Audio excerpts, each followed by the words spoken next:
عزیز داداش چی میخوری؟ یه شات قهوه دارش لطف می‌کنی؟ فکر کنم همین می‌خواست عادل فردوسپور بگه. خب میگه. چجوری میگه؟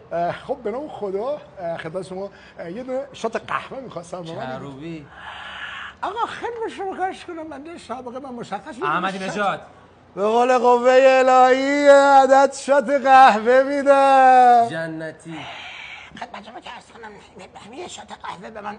انصاریان یه عدد شات قهوه بده برای من که بخورم. اوی اجازه بدید یه شات قهوه بهتون بدم.